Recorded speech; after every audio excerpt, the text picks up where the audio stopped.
नमस्कार। मैं सुधा सक्सेना।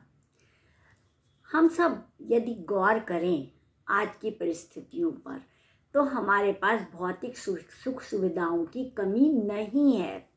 सब कुछ होते हुए भी हम खुश नहीं रहते हैं। याद करिए अपना बचपन और पुराना समय।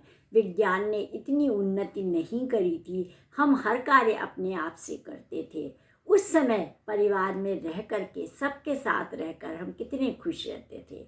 आज जब भौतिक सुख सुविधाओं का ढेर लगा है, हमारा हर काम यंत्रवत हो रहा है, उसके बाद भी कहीं ना कहीं हम मानसिक रूप से संतुष्ट नहीं रहते हैं। आइए आज सदा खुश रहें, इस विषय पर ही कुछ चिंतन करते हैं। और मैं आशा करती हूँ और मेरी प्रार्थना है कि आप सब सदा खुश रहें। वह जीवन ही क्या जिसमें खुशी की नाम का सुगंध ही ना हो। खुश रहित जीवन शुष्क और अर्थहीन होता है। आखिर हम सदैव खुश क्यों नहीं रह पाते हैं? वास्तव में इसका मूल कारण है कि हमारे अंदर प्रबल इच्छा शक्ति की कमी हो गई है, जो हमें खुश रहने के लिए दृढ़ बनने नहीं देती है। मनुष्य का मस्तिष्क इतना शक्तिशाली है कि यदि वह ठान ले कि मुझे सदैव खुश रहना है और सभी को खुशी देनी है, तो कोई भी ताकत उसे इस संकल्प से डिगा नहीं सकती है। परंतु अफसोस है कि हम में इस दृढ़ता की कमी है, जिसकी बड़ी कीमत हम आए दिन निराश और व्याकुल होकर के चुकाते रहते हैं। और ये दृढ़ता की कमी इसलिए है कि हम हर समय अपनी सुख सुविधाओं के बारे में सोचते रहते हैं, या जो प्रतियोगिता है, जो हम आपस में प्रतिस्पर्धा है, वो गलत कर रहे हैं। हमें लगता है उसके पास अगर 10 रुपए की चीज़ है तो मेरे पास 20 रुपए की हो। हम मतलब उसको अर्थ से अपने स्टेटस को,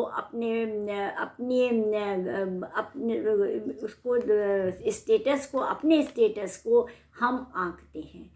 जब हम इस प्रकार की गलत प्रतियोगिता, गलत प्रतिस्पर्धा करते हैं, तो हम दूसरे को नहीं, स्वयं को ही हानि पहुंचाते हैं और स्वयं ही अवसादग्रस्त हो जाते हैं। और इसकी कीमत हम निराश और व्याकुल होकर के चुकाते रहते हैं। प्रायः इच्छाओं की पूर्ति न होने पर हम अपनी खुशी तुरंत खो देते हैं। यह हम सभी के साथ होता है। जैसे यदि दूध वाला समय से दूध ना लाए या टिफिन समय से ना मिले तो हमारा पारा ऊपर चढ़ जाता है।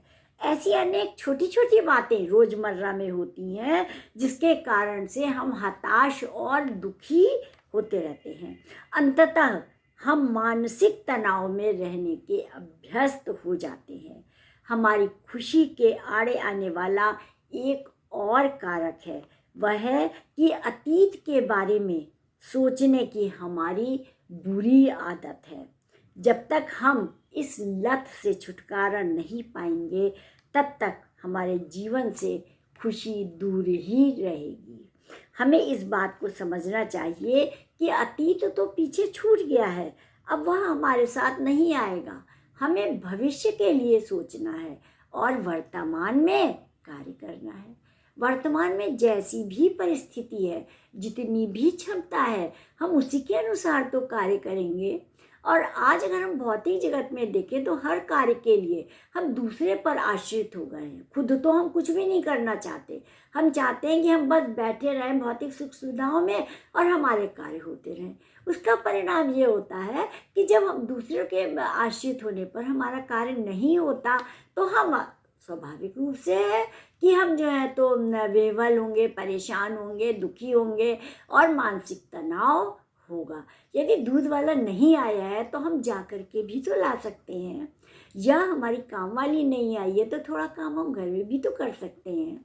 हर समय किसी और पे आश्रित रहना सदैव दुखों का कारण रहा है।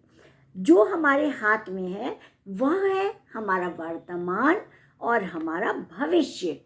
इसलिए हमें सुखमय जीवन जीने के लिए आगे की ओर बढ़ना चाहिए, ना कि पीछे मुड़कर देखना चाहिए।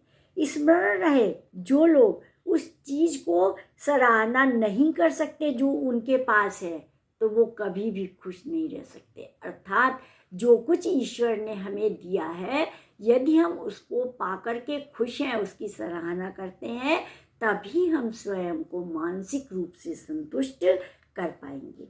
इसीलिए हमेशा भविष्य के बारे में सोचने की आदत डालें। इसके साथ साथ आपके पास वर्तमान में जो है, जितना है, उसका आनंद उठाते हुए अपने जीवन को शांति से जिएं, और यही असली खुशी है। इस मेरे विषय का आज का तात्पर्य यही है कि हम सब भौतिक सुख सुविधा जुटाने के लिए स्वयं भी कार्य करें, और वो छोटे छोटे कार्य, उन जिन कार्यों के लिए हम परेशान होते रहते हैं, वो स्वयं करने की आदत डालें। और इस प्रकार से सदैव आप मानसिक रूप से खुश रहेंगे। शारीरिक संतुष्टि शारीरिक कार्य करने से आती है, और शारीरिक बल यदि आपके पास है, आपका शरीर क्रियाशील है, तो निश्चित रूप से मानसिक रूप से भी आपको संतुष्टि प्राप्त होगी। तो आज इतना ही। आप सब ने मेरे चैनल को लाइक और सब्सक्राइब किया है, उसके लिए अतिशय धन्यवाद। नमस्कार।